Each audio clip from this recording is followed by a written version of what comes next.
Entonces, buenos días. Estamos en el tercer domingo de Cuaresma y de Crisálida en 2024. Y hoy tenemos como invitada a nuestra amiga, hermana y compañera de algunas batallas, Grace Morillo. Y te damos la bienvenida, Grace. Gracias por madrugarte a acompañarnos. Y bueno, adelante. Buenos días a todos y todas. Eh, pues un privilegio estar aquí y me gustaría saludar a cada uno individualmente. Hay algunos que he conocido y algunos que pues todavía no. Pero un abrazo para cada uno. En especial muy lindo compartir con Franci de Casa Corazón Maracay el curso de enviados que se dio por internet de la iglesia menonita y entonces fue muy lindo porque conozco el testimonio que ella publicó ahí, muy hermoso, de cómo el Señor los trajo y los volvió a llevar para allá. Muy, muy lindo. Bueno, pues muchas gracias por la invitación. Cuando Angélica me dijo que me invitaban, pues lo pensé mucho, pero cuando me enteré que a las 6 de la mañana, usualmente tengo otro plan a las 6 de la mañana el domingo. Entonces, no muy santo, pero sí, usualmente me levanto como a las 6:30, entonces no estoy pensando en madrugar, pero ha sido muy lindo eh, estos 2 domingos estar con ustedes y eh, también vivir de esta forma la cuaresma, preparándonos para entender más de qué significa el evento central de nuestra fe, que es la entrega de Jesús por nosotros y su resurrección eh, y todo lo que se recuerda durante la Semana Santa. Entonces, qué bueno que como evangélicos estemos cultivando estas tradiciones que tal vez nos suenan un poco, eh, bueno, más del ala católica, pero que realmente son muy centrales a lo que somos. Em, bueno, pues oremos pidiendo al Señor su guía. Gracias, Padre, por esta oportunidad de reunirnos con Casa Corazón, con las personas alrededor del mundo de esta comunidad tan especial. Queremos rogar que tu Espíritu Santo nos guíe, que el Padre siga su proceso de cultivo con nosotros, que seamos eh, arraigados más firmemente en la vida que eres tú, Señor Jesús, a través de este estudio juntos. En el nombre de Jesús.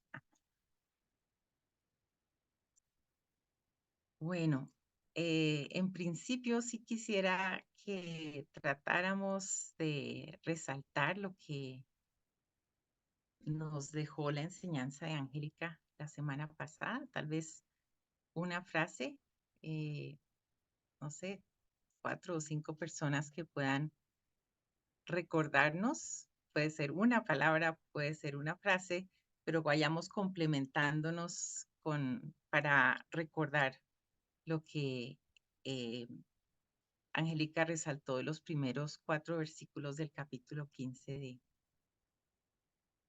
de Juan. Entonces, ¿quién me Conexión. ayuda? Conexión es una palabra. Conexión, muy, muy. Mirarnos el ombligo Mirarnos el ombligo con una característica. con Provechosamente. provechosamente. Es que esa palabra. Provechosamente, sí. No productivamente, sino Provechosidad. provechosamente. Ajá. Productividad no es lo mismo que dar fruto. Qué lindo, sí, es verdad.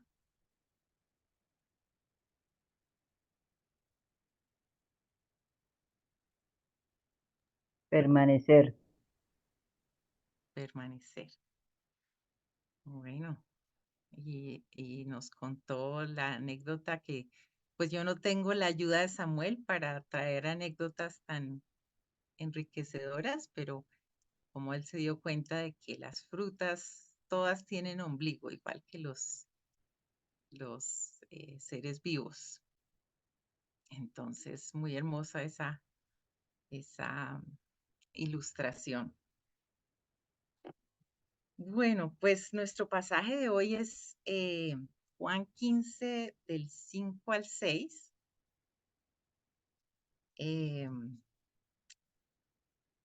Y bueno, voy a dar como un marco general que fue importante para entender este pasaje. Juan 20:31 nos dice cuál es el objetivo del Evangelio de Juan. Y dice que Juan, el Evangelio, tiene como propósito mostrar que Jesús es el Cristo, el Hijo de Dios, para que al creer en su nombre tengamos vida. O sea, ese es todo el propósito de Juan y podemos ver muy claramente cómo este pasaje alimenta ese propósito, que en Cristo tenemos vida, que en el Hijo de Dios tenemos vida. Yo soy la vid verdadera, ¿no? Este pasaje de Juan 15 forma parte de una sección mayor del Evangelio de Juan, que son los capítulos 13 al 17, que en conjunto son la preparación de Jesús a sus discípulos frente a su partida, comenzando con el lavamiento de los pies y dentro de eso la sección que estamos mirando, que es más específica, que es del 13:31 hasta el capítulo 16, que está compuesto por instrucciones finales a sus discípulos. Después de que sale Judas, empieza esta sección de las instrucciones específicas a sus discípulos. Y Judas sale porque realmente ya ha salido, o sea, ya no está permaneciendo. Juan es el único evangelio que menciona este discurso didáctico de Jesús. Y pues nos enriquece mucho Juan con su teología muy elaborada, ¿no?, de quién es Jesús. Angélica hizo una muy completa introducción del capítulo. Se piensa que Juan, el Evangelio, es el último que se escribió, probablemente en Éfeso, porque han encontrado algunas copias en Éfeso del Evangelio y entonces creen pues que es el lugar del origen del Evangelio, entre los años 80 y 95, y se le atribuye al apóstol Juan. Digamos, hay pruebas internas dentro del Evangelio también de que por lo menos se quiere dar esa impresión de que la escribió el apóstol Juan, y la mayoría de los, digamos, de los lectores más tradicionales de la Biblia consideran que fue el apóstol Juan quien la escribió. Entonces, digamos, si es el año 80 o 95 después de Cristo, estamos hablando de que son como 50 años después de la muerte del Señor. 50, 65 años después de la muerte del Señor.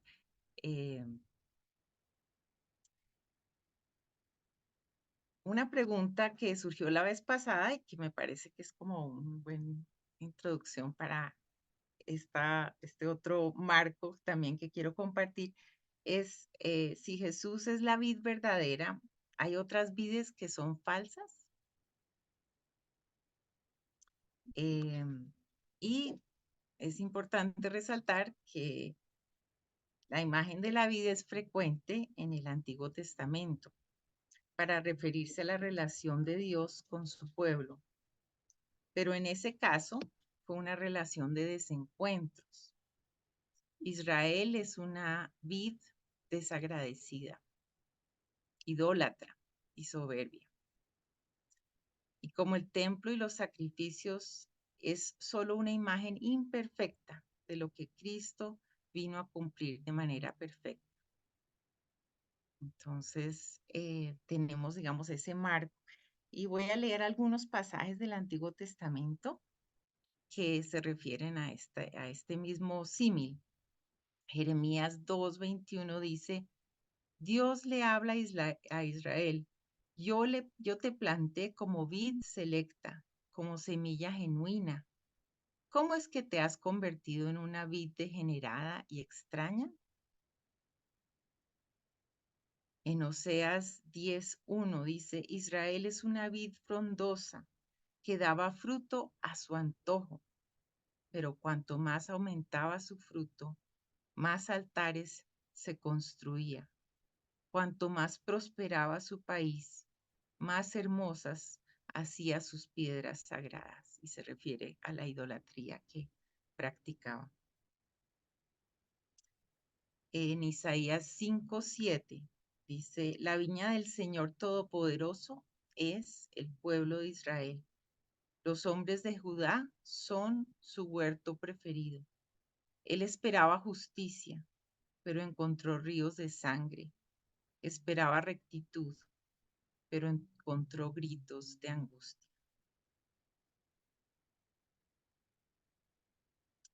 Estos pasajes nos dan un antecedente importante para entender por qué Jesús se presenta como la vid verdadera, en contraste con Israel, que sería la vid infiel. En Isaías 5, del 8 al 30, se leen muchos ayes,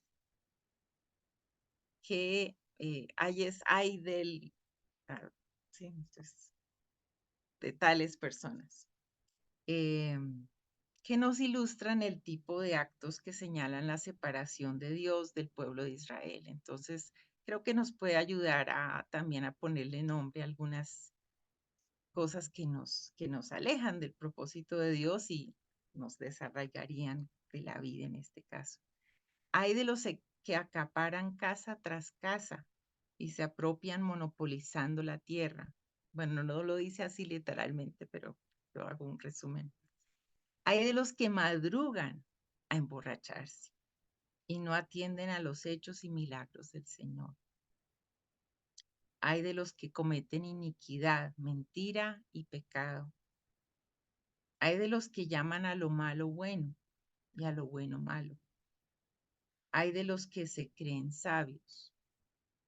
Hay de los que reciben soborno. Han rechazado la ley del Señor Todopoderoso.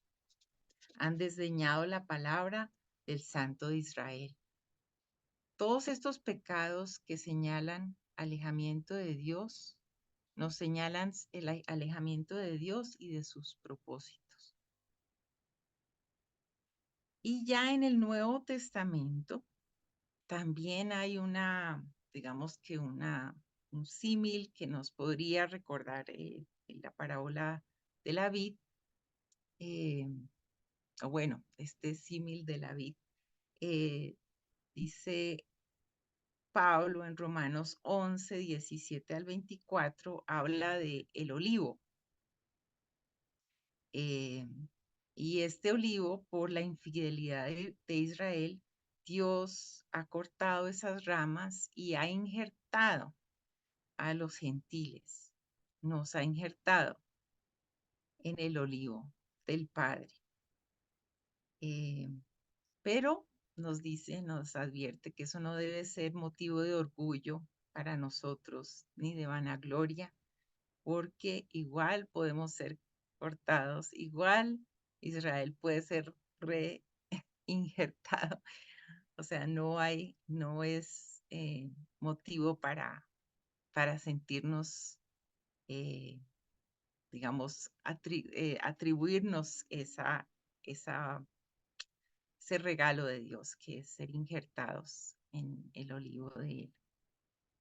Entonces, con esos referentes del Antiguo y del Nuevo Testamento, quiero como enmarcar el pasaje y también pensando en que,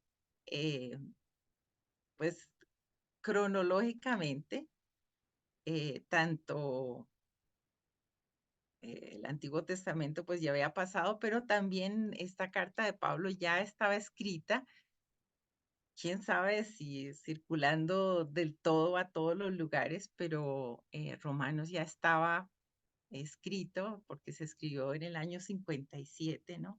Entonces es interesante pensar que esta teología del Evangelio de Juan es muy elaborada y es posterior, es una elaboración posterior de estos discursos de Jesús por parte, creemos, del discípulo amado que era Juan. Bueno,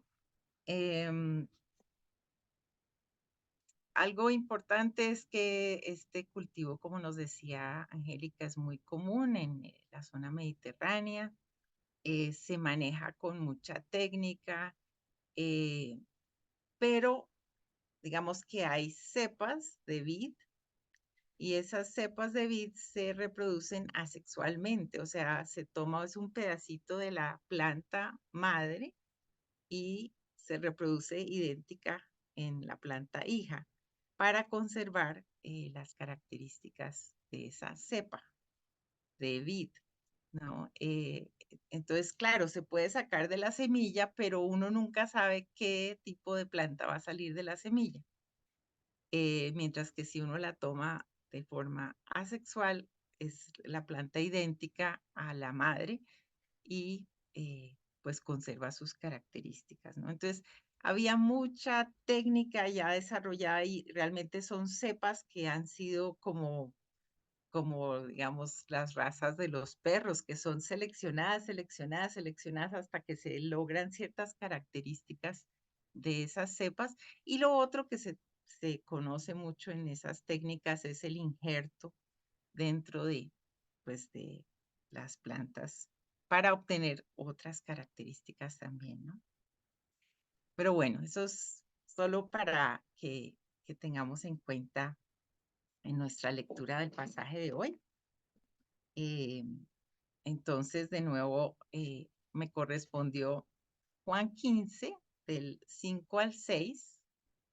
Y cuando Angélica me dijo esto, yo pensé, uy, tan poquito, ¿qué vamos a hacer ahí? Pero ahora me doy cuenta que me hubieran podido dejar solo un versículo y ya hubiera tenido suficiente para explorar, ¿no? Qué riqueza de la palabra de Dios, ¿no? Es tan profunda que si somos nuevos creyentes podemos leer el Evangelio de Juan, pero si somos creyentes con alguna trayectoria todavía nunca vamos a alcanzar a entender ni a ser edificados lo suficiente de lo que la riqueza de la palabra. Bueno, hago una pausa para saber si todo va bien, si vamos. Sí, aquí, bueno. Entonces vamos para la lectura. Si alguien me hace el favor y nos dice pues de qué versión va a leer versículos, solo los versículos 5 y 6. Sí, leámoslo, escuchemos, tratemos de los que no estén leyendo, escuchar con toda la atención.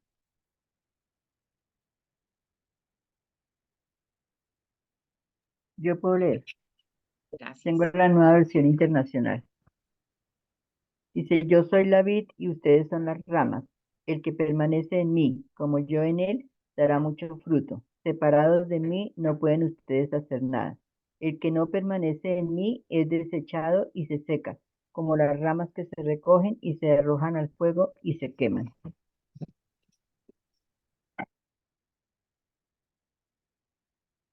Gracias, Claribel.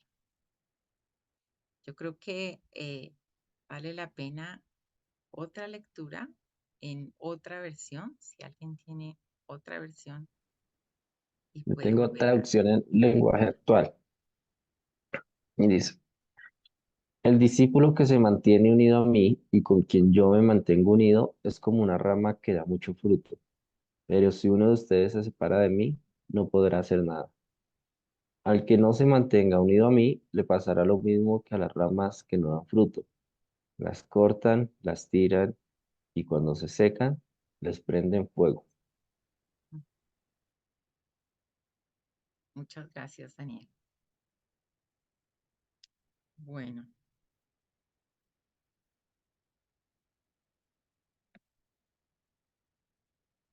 yo tengo aquí en el PowerPoint el pasaje. Entonces, si está bien, voy a compartir pantalla con el pasaje bíblico. Espere, a ver.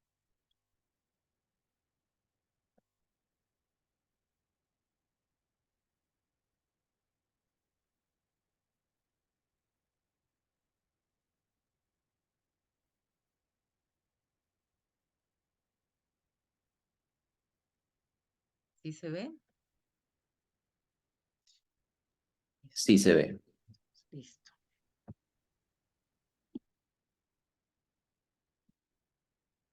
Entonces, solo para que nos estemos fijando en el pasaje, pero si no les ayuda, eh, léanlo en sus Biblias. Bueno, si enfatizamos solo en estos dos versículos, empezamos a notar algunos detalles que tal vez pasamos por alto cuando leemos todo el pasaje de corrido, ¿cierto? Entonces, voy a resaltar algunos elementos aquí. Yo soy la vid y ustedes son las ramas. En primer lugar, Jesús nos aclara quién es Él y quiénes somos nosotros en el símil que establece con la vid. ¿Qué pasa si las ramas se creen tronco, se creen vid? Podemos ser tentados a pensar que somos la vid, la fuente, la savia y la vida. Pero estas provienen de la vid y fluyen hacia las ramas y no viceversa. Cada uno tiene su lugar. La soberbia y la autosuficiencia quedan por fuera. Se subraya la dependencia. Yo soy la vid y ustedes son las ramas. En segundo lugar, Jesús resalta nuestro papel. ¿Qué es la vid sin ramas? La vid da fruto a través de las ramas. Es a través de nosotros y a través de la iglesia que se ve el fruto de la obra de Jesucristo en nuestra generación. Es a través de nosotros y a través de la iglesia que se ve el fruto de la obra de Jesucristo en nuestra generación. Allí resalta nuestra responsabilidad y nuestra dignidad y la responsabilidad y la dignidad de la iglesia.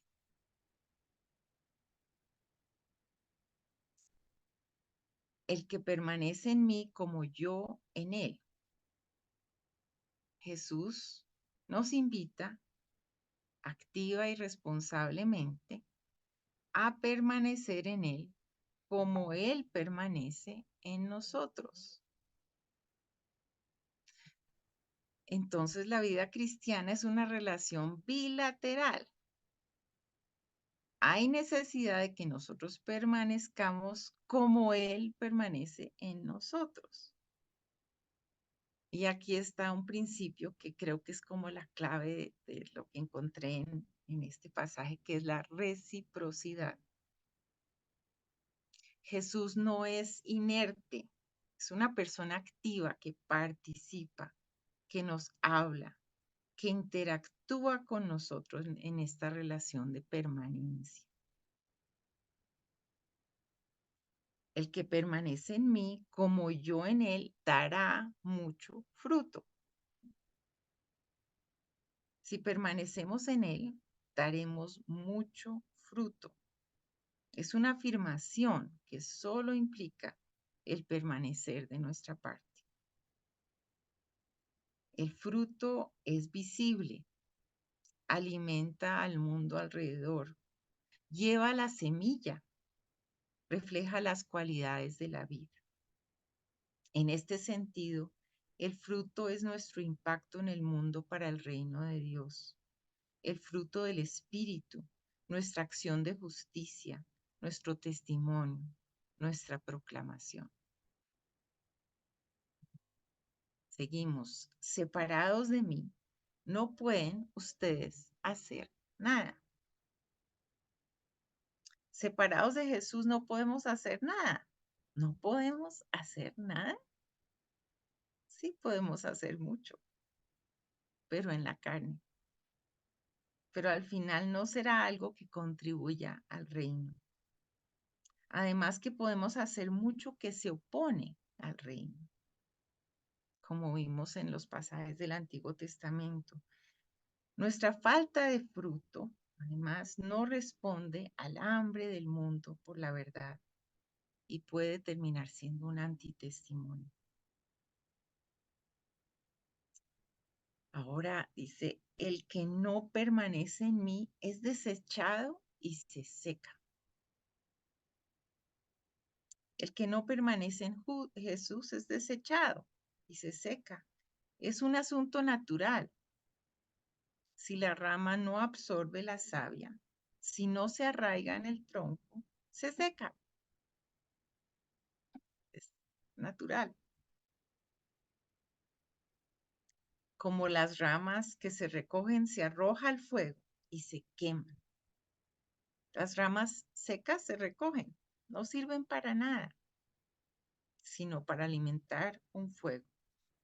No dan fruto.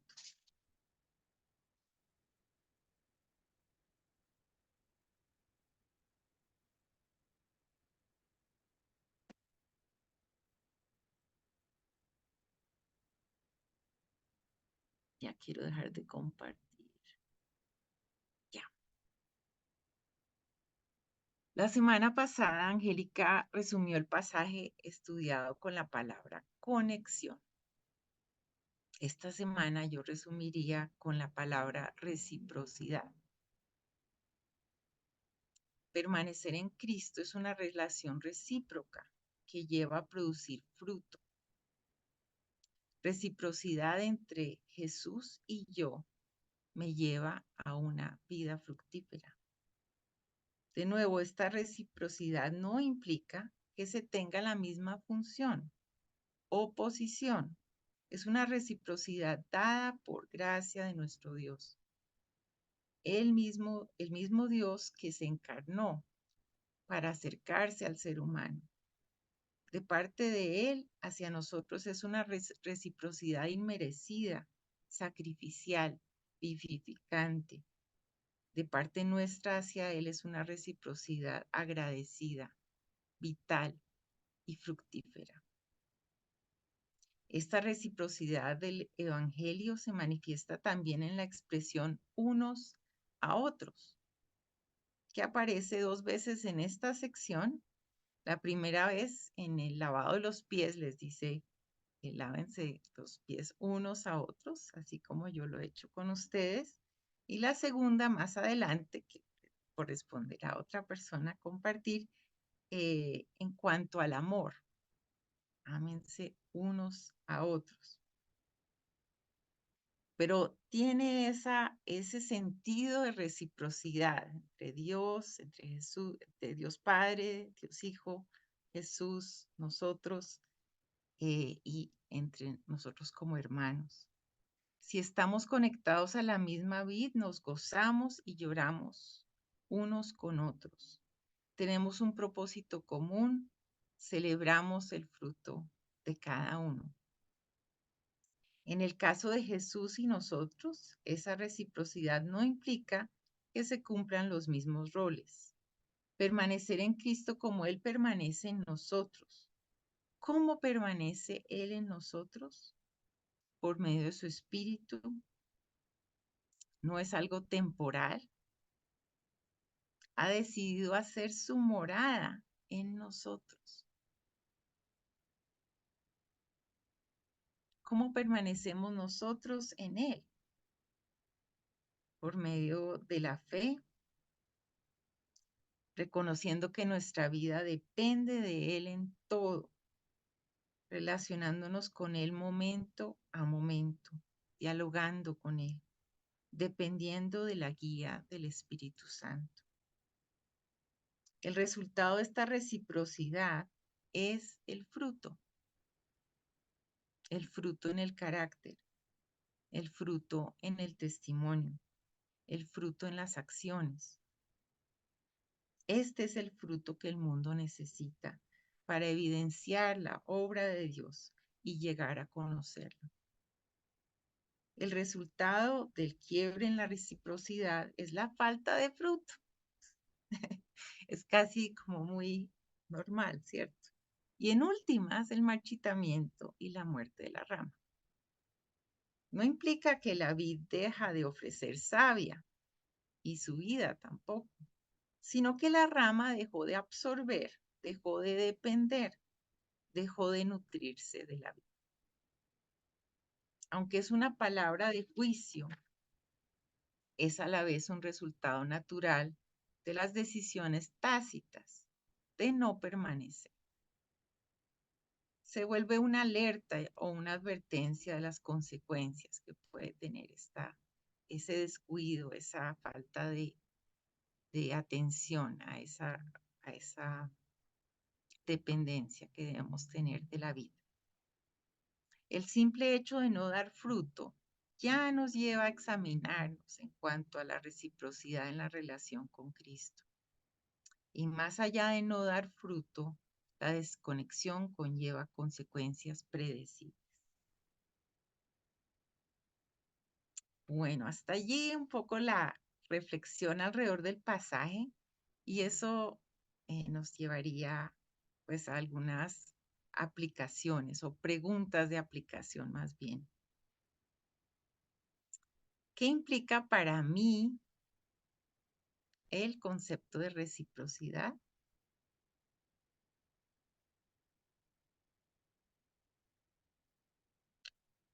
Puedo levantarme cada mañana esta semana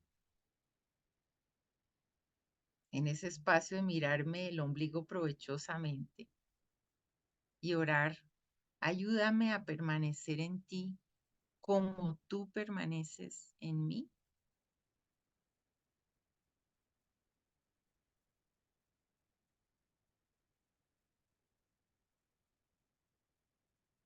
Segundo lugar, ¿a qué me invita Jesús en cuanto a la reciprocidad con Él?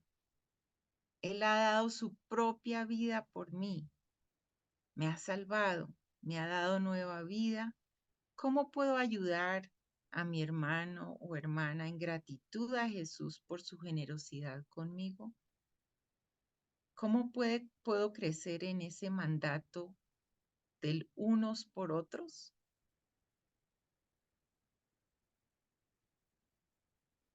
Esa es la segunda aplicación, que yo sé que son muchas preguntas ahí en una sola.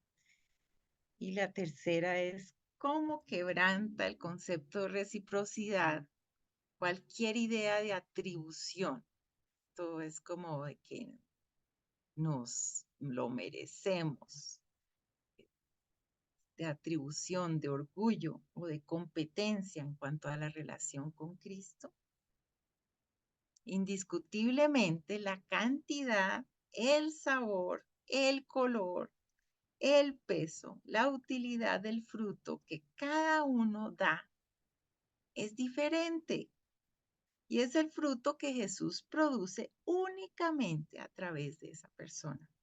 Por lo tanto, es insustituible, único, particular y complementario para el cuerpo de la iglesia. Y lo que debemos buscar es dar el fruto que Dios nos da a través nuestro, ¿cierto? Genuinamente, no imitar y tampoco comparar y tampoco, pues, como menospreciar el fruto que da alguna otra persona o sentirnos superiores, sino que lo que nos corresponde a cada uno es dar el fruto que el Señor quiere dar a través nuestro. Hasta allí el compartir.